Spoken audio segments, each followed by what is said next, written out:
So about 2 weeks ago, I had this realization that for all of my life, I've been singing this song and I've missed the meaning the whole time through. And that's not real surprising to me that I would be singing a song and that I would miss a word. Anybody ever sing a song and you missed a word and you found out that you were singing? In fact, someone after the first service came to me and said, I know exactly what you're talking about because I've been singing this song called Voices Carry. This is going back, everybody in the 80s would recognize this song. And so I had to pull it up in between services. It's by Till Tuesday, and it's called Voices Carry. And anybody know what I'm talking about? Dun, dun. I was always singing, it says Voices Carry. I was saying Mrs. Carey. Listen, for 48 years I've been saying dun, dun, dun, dun, dun, dun. Listen. Mrs. Carey. You know, it's like, and I know people were looking at me like, you're an idiot. Like, you don't know your music. So it's not uncommon that I would miss, O Come, Emmanuel, because I've missed many songs. In fact, it's funny because you're singing it for years. I'm singing a song for years, and then for one moment, I think about what I'm singing, and I'm like, oh my goodness, I can't sing that song. It's a bad song. Quit singing that song. And it usually happens when I have the kids around me. Because you begin, it's like watching a movie. You ever watched a movie, and you've seen it 3 or 4 times, and you bring the kids in, and you're watching a movie, you're like, wait, when did they put that scene in there? It's like, that was not in there years ago. I swear it wasn't in there. And so I'm singing a song, and like the kids are like, or it's on Pandora, or on whatever we're just playing. It's like, what am I singing in front of the kids? Do not listen to that song. Kid, do not listen to that song. It's a bad song. You listen to that song, and you end up in a van living by the river. You end up in jail again, whatever. So don't listen to that song. But, for my research for this series, which is, was, and is to come, series is, was, and is to come, for the research, I Googled the 10 most popular Christmas songs of all time. And then I would read through all the lyrics of those songs. And as I was reading through O Come, Emmanuel, I had this realization. I've been singing it not only from a wrong perspective, but I've been singing it with the wrong emotion. Because I've been singing this song like any other Christmas songs, and I think you're going to find yourself, you're out shopping, you're in your car at your house, and this song's going to come on, you're going to sing it, and you're just going to be all joyful, because I used to sing it like this: O come, Emmanuel, and ransom captive Israel. It's like dancing around, who that mourns in lonely exile here, until the Son of God appears. Rejoice, rejoice, Emmanuel shall come to thee, O Israel. And I can sing it like that, but for only one reason. Because I'm on this side of that historical event that they were looking for. So I look back on an event and I can say, yes, he came. But the song's perspective is on this side. And they're looking forward this way. And they're going, would you please come, God? And there's a difference on the side that you're looking at. And sometimes we'll find ourselves on the side of going, please, God, hear my prayer. Heal my marriage. Save my son. And other times we will go, rejoice, rejoice. But I would like to read it from the angle that the exiles would have read it, because that's what the song is about. It says, O come, Emmanuel. Emmanuel just simply means God with us. So in essence, they're saying, O come, the God who seems to be distant right now. The God that I wonder, do you hear me? Do you hear my prayer? O come, Emmanuel. And ransom, another word some of you guys may identify with, means bail me out. And pay my bail, deliver me. And ransom, captive Israel, who mourns, or that mourns in lonely exile here. There's this idea of mourning and being in exile until the Son of God will appear. Then it says, rejoice, rejoice, Emmanuel shall come to thee, O Israel. But here's what it is. It's like, rejoice, rejoice. And they're rejoicing, and the answer hasn't come. They're rejoicing, and they're painfully waiting. They're rejoicing, and nothing, their situation hasn't changed. So we look back, what we do is we're looking back on an event, and we sing a song like, joy to the world, the Lord is come. And they're looking, and they're saying, God, would you please come? And we look back, and we say, God, rest you, merry gentlemen, let nothing you dismay. For Jesus Christ, our Savior, was born on Christmas Day. And they would say, We're looking for the person. We're looking for the Messiah to come, to deliver us from this, from this exile, from the mourning that we're in. I love this. I love this song. I have a greater appreciation for it because it's filled with raw emotion. And it's filled with the emotion that you and I can relate with. We don't relate with being in exile in Babylon, but we do relate with the agony and the pain of waiting for God to answer a prayer or for God to change the world or to make things better. It's got words like in exile, in mourning, and lonely. It says rejoice, but yet rejoice and you haven't come yet. And you've got to understand what the context is for what this song would have come from, because the exiles are singing this song. Now, when you talk about exile, the whole exile motif is a big motif. It's a big subject in the Bible. Because ever since the Garden of Eden, we have all been exiles. Right? Adam and Eve was banished from the garden, right? Never to return back to the garden. You're banished from something. They were exiled from a place that they were supposed to live. Born, created to live in perfection, utopia, shalom, joy. And they have been banned and banished from the very life. When we say they, we ought to just go ahead and say we have been banished while on this earth from the very place that we were created to live. We'll never get back physically to that place, but we're always trying through different means to get back to the shalom and the peace and the joy and that meaning and like, this is the place that I want to live. This is what I was born to do. We're always trying to get through that. We'll get glimpses and little taste of moments of heaven, but we'll never reach it completely because we're living in exile.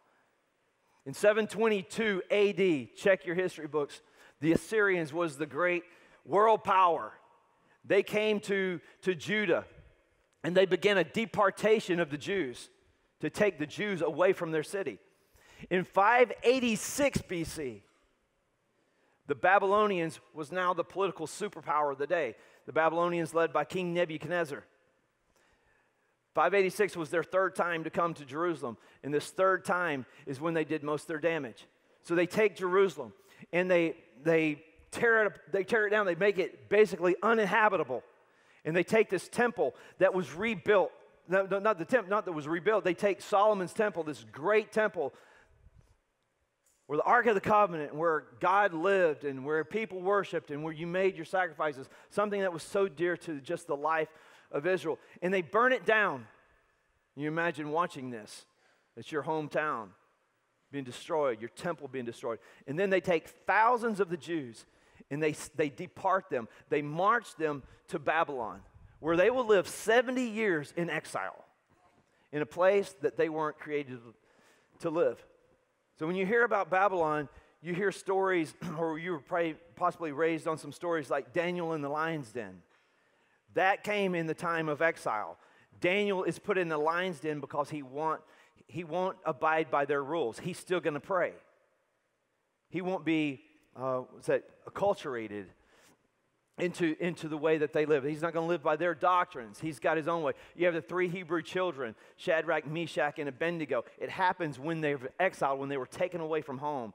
And they are going to be put in the fire because they won't bow down to the idol. So they're living away from where they were intended or where they were supposed to live. So this context is 586 BC. So how many of you know that pain and darkness in times like these has an uncanny way of reminding us that we're dependent upon God? How many knows that pain and loneliness and struggle has an uncanny way of reminding you that you are not in as much control as what you think you are in? In the same way that success can happen, success has an uncanny way of kind of bringing a false comfort and a false sense of security that we don't need God as much as we need until something falls apart again, and then we have to find ourselves crying out to God and saying, God, I'm just not as good as I thought I was. I need your help. It's like C.S. Lewis says it like this. We find out during those moments that we need God, and then God comes through and it like hits the spot. And he said that if you find yourself with a desire that no experience in this world can satisfy, if you find yourself with a desire that no experience in this world can satisfy, then the most probable explanation is that you were made for another world. If you find yourself with a desire that nothing in this world can satisfy long term, then the only valid conclusion is that you must have been meant for another world that can satisfy that desire. And so when we find out that romance or love or relationship can't meet all the needs that we thought they were going to complete us, we thought this was going to be the greatest part of our life, and they seem to come below our expectations, or our job didn't come through, or maybe we've got a good bit of money, but the money, now we get there and it wasn't what we thought it was going to be like. It's because there's certain these voids that we have can't be filled by anything in this world. It's going to take something outside of this world. So look, we find ourselves on this side of history, and we look back at the event of Jesus coming, our Messiah coming, but they didn't. They're painfully waiting. They're painfully waiting for Jesus to come, or for not so much Jesus. They wouldn't say Jesus. They would say for a Messiah to come and deliver them and return them back to the rule of David, because that was their good years. And we can't relate to being in Babylon, but we can relate to being exiled or waiting on God. And we're praying, God, would you please help me. Please help this world. Stop the evils. Let some light shine. I talked to two parents this week, and their voices were desperate. And they were saying, I'm praying, I need God to do a miracle in my home. I need God to save my family. I need God to turn my sons, my daughters' hearts towards Him. And if you've ever been in this situation, it's the voice of a parent whose heart is breaking. And that's the world we live in. We don't understand maybe what it is physically to be in exile, but we know what it is emotionally to be in exile and to be waiting on God. So I had a message to call this lady this week. I've never met her, never talked to her, don't know who she is, still wouldn't know who she is, and I think lives out of town. And I just called and said, hey, this is Pastor Reg. I had a message to give you a call. And the moment I said that, she started sobbing. She said, I need help with my son, adult son. I'm worried, I'm concerned. Could you please do something? And see, we find ourselves, and that's why I like this song, because it's the raw emotion of crying out to God. And they're saying, rejoice, rejoice. But yet they're still waiting for the answer to come. And what they're doing is they're building up their faith to say, we can still, we're in this agony, we're in this moment of waiting. We're praying, God, heal me physically. I got a diagnosis, and I'm praying, God, heal me physically. Or sometimes we're wondering, how long will I deal with this sin? Or how long will I deal with this emotion or this brokenness? And we're praying for God to come through. And what the song tells me is that they're in the same situation physically and emotionally and in every other way. And they're hurting, and they're lonely, and they're in exile, and they're captive. But at the same time, they're speaking to their hearts in some way. And they're saying, rejoice, rejoice, have joy. And they're saying, why can I have joy? And the answer in this song, I think, is theologically correct. Because Emmanuel shall come to thee, O Israel. And they're speaking to their own heart to say, what is won't always be. What is won't always be. Based upon what? Based upon the promises of God. And so they begin to build their faith based upon what was. That's why we're calling it what is, what was, or he is, and he is to come.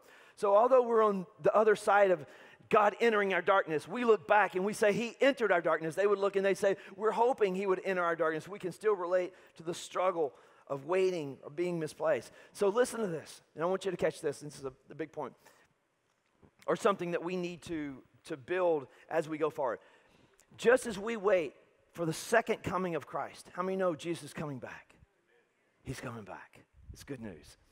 And he's coming back to restore this world back to the original. I know, you know what, and you may be with me. I just say, I don't know how that's going to happen. Will that happen? When will it happen? Will it happen? And I gotta tell you, I believe it, but I still have some doubts, right? I want it to happen. So when he restores the world back to the original, it's going to be just like Eden was prior to the fall. It's going to be perfection. And so we're waiting for the second coming of Christ. But we're waiting for the second coming just like they waited, the exiles waited for the for the first coming. Look, they're waiting for the arrival. We're both waiting on the arrival of the same person, but two different events. Now, waiting is waiting. We don't understand with waiting for the first return because we look back and said he did come. Hey, be hopeful over there on the other side of history. He's coming because we see that. And they would be going, oh, just to have our Messiah, just to have the deliverer come. We want him to come. But whatever we're waiting on, waiting is waiting. I mean, anybody else here enjoy waiting? How many of you love to go to the DMV, right? Just get so excited. And this is why we love going to Chick-fil-A. It don't matter, Chick-fil-A could have 2.5 million cars in the drive-thru. And the place next to it, 2 cars. And I'm like, I'm going to Chick-fil-A, right? They're going to get me through here in about 5 minutes. I'm going to scan my app. I'm going to get some red status going on. I'm going to get some points. But here's the deal. Waiting is even more troublesome. In fact, some of you guys right now, I think we would all say that we're waiting on something. We're waiting on God to answer a prayer. We're waiting on a promise to be given to us. Waiting is very troubling, especially when you don't have any control over the circumstance.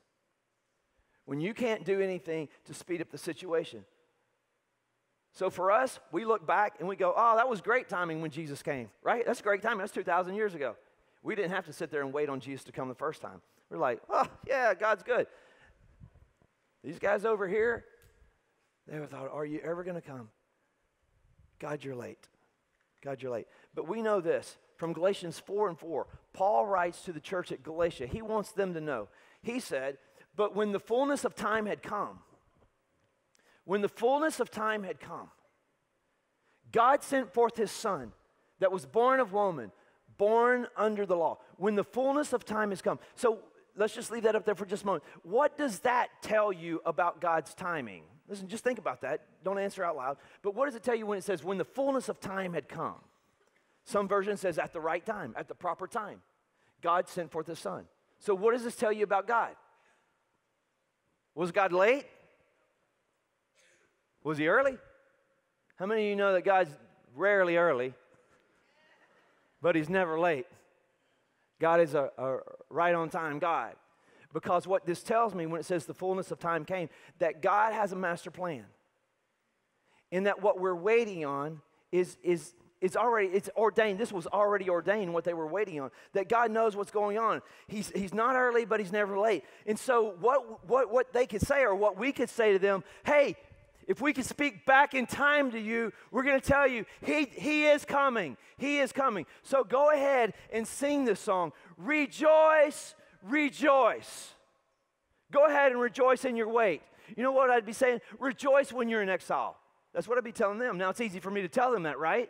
Because it's easy for me to tell somebody who's about to enter in something, hey, no problem. Like it's easier for you who's come out of surgery to go, hey, it's no problem, to the one that's going into surgery. It's a different type of feeling there. They're going into it, you've come out. But rejoice, rejoice. Emmanuel, he will come to you. He'll come to you, Israel. He's going to help you in your exile. So what they're saying is, captive ones, rejoice. Lonely ones, rejoice. Those of you in exile that's lost everything that's dear to you, rejoice. Those of you who mourn, go ahead and rejoice. In fact, you say rejoice. What does that mean? That means have joy, right? Rejoice, rejoice. Have joy. We go, why can I have joy? And I say the same thing. Why am I waiting? Why am I waiting for God to do something? Waiting in my grief, waiting in my sin, waiting on my deliverance. How can I be in this spot in my sadness or frustration and still wait with joy? It doesn't really make sense. And they would say, we can do that via the song because our deliverer shall come to us. Well, has he come to you? No.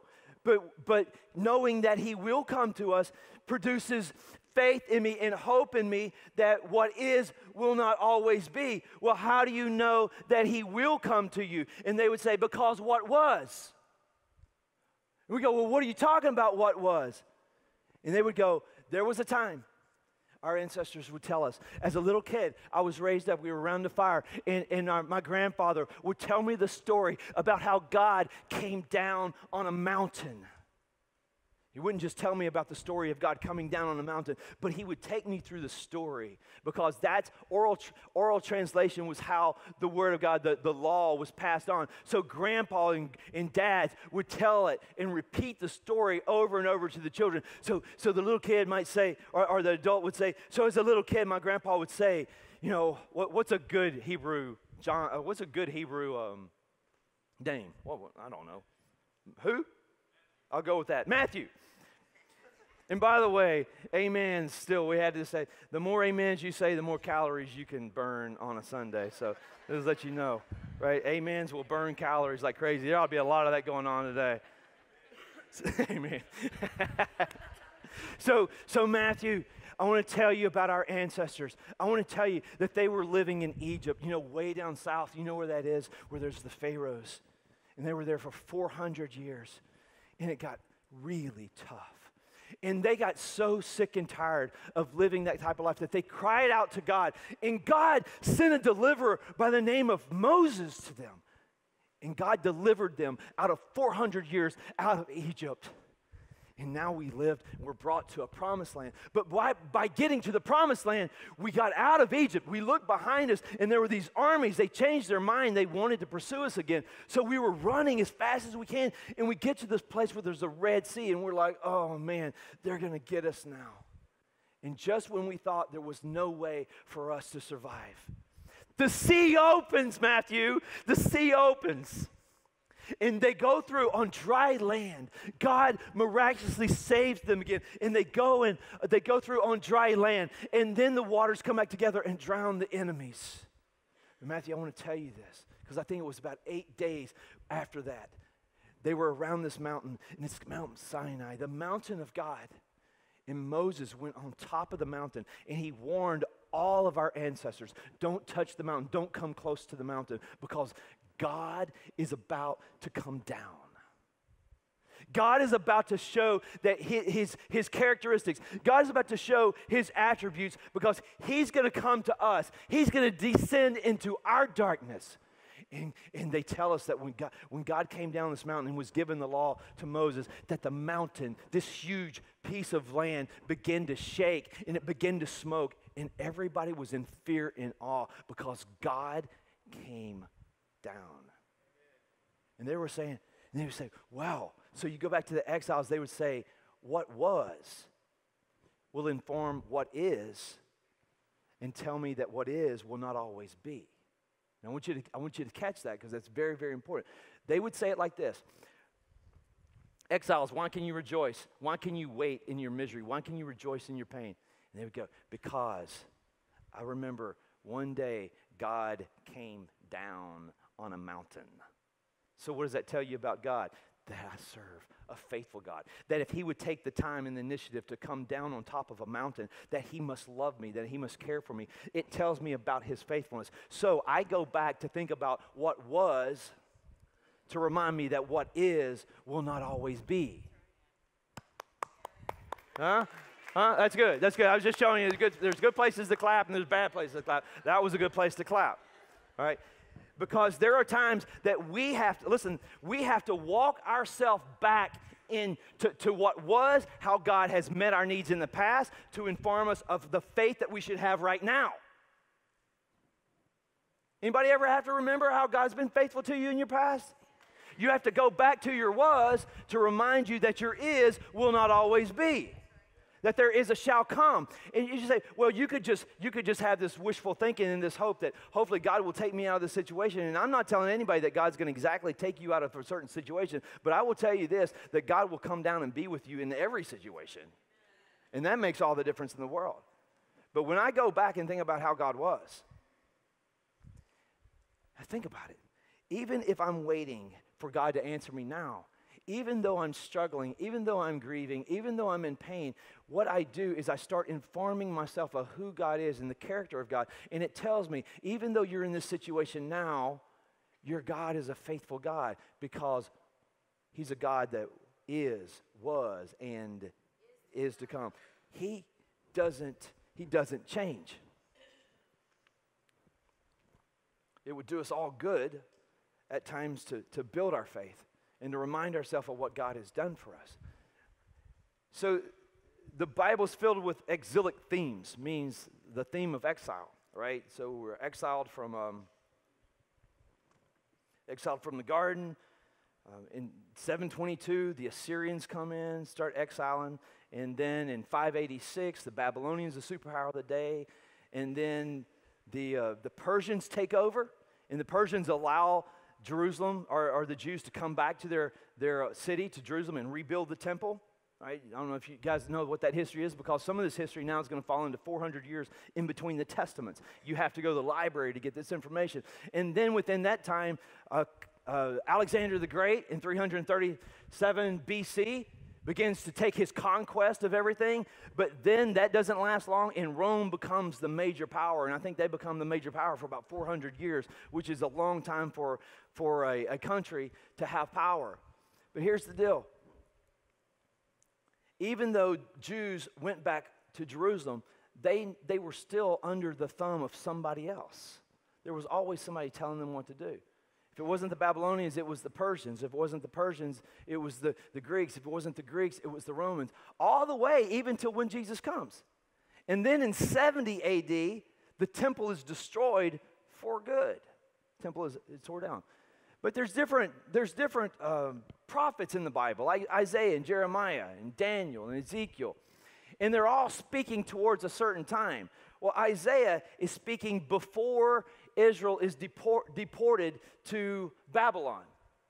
So Isaiah is speaking and giving a prophecy. What he's doing, prophecy is a foretelling of what will happen. And I want you to listen to this. This is kind of a prayer too. He says, "Oh, that you would rend the heavens and come down."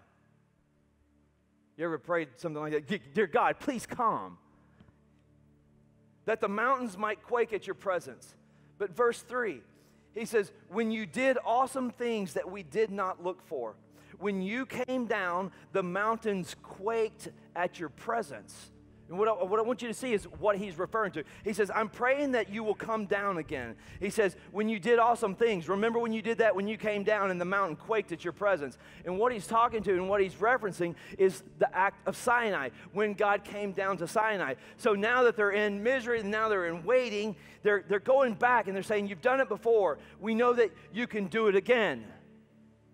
Because it's really good to help build your faith. Let me build your faith like they would have built the exiles' faith. Let me take you back to when God radically delivered you, or God came in and saved you. How many can go back and remember when God said, hey, there's a better you. There's a new you. I want to create a new creation in you. I want to put purpose and hope inside of you. How many can remember, go back and remember that day? Right. So go back. Build your faith on what was.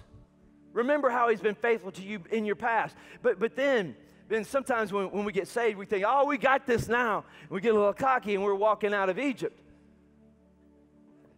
And there's something in front of us that trips us up.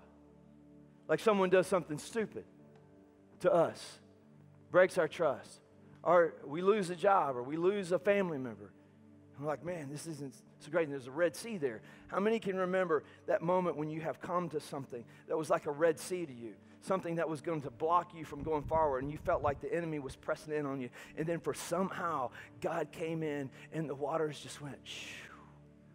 And you're like, "What in the world is going on here? I don't know, but I'm just going to walk on through the sea." And you walked on through the sea, and the waters came in behind you, and the enemies were defeated. And how many of you have ever had those moments where you've had with God, whether it is in a church service or alone by yourself or in your car, when you felt like God took the time just to come down to talk to you? Even though there's millions of people in this world, he took the time to speak to your heart on your couch, in your car, at the church, so that he could encourage you to say, "I am your God. I'm your provision. I'm your hope. I'm your healer." Because sometimes when we're waiting, we have to walk ourselves back to the past to remind us that what we're experiencing now won't always be. You can wait. We're going to have to wait. Everybody's going to wait. You can either wait informed or uninformed. Some people say, well, they had hope. I'd say no, they had more than hope, because hope doesn't have a lot of substance, but faith has a lot of substance. I don't want just hope. I want faith. In fact, I don't want to have hope that I get a raise. I want to have faith I'm going to get a raise, right? Because you know what that means? It gives me evidence that I'm going to get a raise. If you're sitting around doing your household budget at your house, and you tell someone there, you say, man, I hope I get a raise. All you're telling them is, I just have wishful thinking that I'm going to get a raise. You have no reason to think you're getting a raise other than you just have this desire. That's what hope. No, hope I get it. I wish I get it. But if you say, I've got faith, that means that a week before, your boss came into your office and sat down and said, you know what, you have done such a great job at our company. You've hit all the benchmarks. Your evaluations are off the charts. And I want you to know, I'm considering going to my superior and putting in a good word for you. I hope they'll give you a raise. So now you've got some evidence. Now you've got faith that is sunk in evidence. And they would say, no, I'm not just hoping that God's going to come. I have faith that God's going to come. Why? Why? It's important. The rest of your life, this is important. Why do you have faith that he shall come to you, exiles? Because he came before. That means he came from where he was. He descended on top of a mountain, which only God can descend on top of something. Everybody else has to ascend to something. He descended on top of the mountain. It shook. So that gives us an idea about the character of God. If someone travels a long way to see you and tend to you and meet a need, that tells you a little bit about them. If someone comes and visits you in the hospital, if someone calls you, if someone comes to you from a long ways, that tells you a little bit about their character. So he came to us, and it tells us about his character. And that telling of the character informs me right now, informs my faith, informs my feelings, informs everything about me. That what is won't always be. Now, here's where I wanted to leave it, because I'm going to pick up from this next week with a lot of history. A lot of history in between that 400 years that's not found in the Bible, found in the history books. They look back at God coming down on top of the mountain so that they could say, rejoice, rejoice, O Emmanuel shall come to me, O Israel. We look back on when God came down to us in the form of a baby to bust the darkness with his light, to find us and give us a way. We look back on the event on Christmas to say, what is right now will not always be, because the character of God was made known to us because he was willing to come down to us. Are you guys getting this?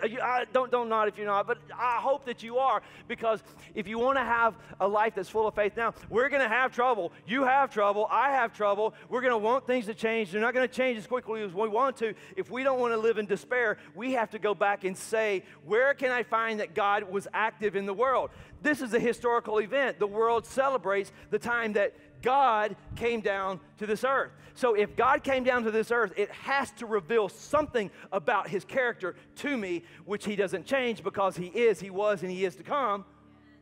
And that means that what he was back then, he is today. And I can put my faith. John said it like this: in the beginning was the Word, and the Word was with God. The Word was God. And the Word became flesh and dwelt among us. We have seen his glory, glory as the only Son from the Father, full of grace and truth. John, meaning John the Baptist, bore witness about him and cried out, this was he of whom I said, he who comes after me ranks before me, because before me he was before me. For from his fullness we have all received grace upon grace. We believe that God came down to this earth. So what that tells us is that God enters into our darkness and plays by the rules of the kingdoms of this world so that he can usher in a kingdom that's not of this world. And keep this on there. I want this to sing. God enters into our darkness. He plays by the rules of the kingdoms of this world because he had to, so that he could usher in a kingdom that's not of this world. Here's how I wanted to start this. I want you to find faith in Christmas. I don't want you to just look at Christmas and go, oh, baby is born. No, I want you to say, okay, it's Christmas. God sent Jesus into the world. What does that tell me about God? And you figure it out. You answer it for yourself.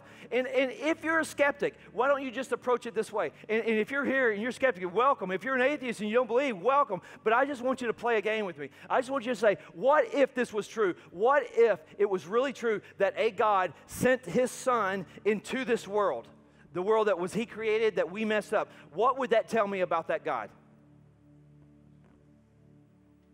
No, really. How good a God would that be? And how reliable of a God would that be? And how faithful of a God would that be? So here's what I want you to do. I want you to find faith in Christmas, that when you think about Christmas this year, you don't only get happy and rejoice. I want you to say, that builds my faith for right now about the character and characteristics who God is. He's willing to come down. He came down then. He'll come down right now. So what was is going to inform me that what is will not always be. Amen? All right. Good stuff. All right, won't you stand? Let me pronounce the blessing. I do want to highlight that, what's today, the 2nd? On the 16th is when we're going out. We're not going to have church, but we're going to go out to be the church. And we want everybody at Praise to participate. And here's why I want everybody at Praise to participate. I want you to experience the joy of giving. It's a part of your discipleship to give and to bless people. And we're giving you the opportunity and your family to experience it together. And here's the second reason I want you to go, is because I want people who are in our community to experience the joy of receiving.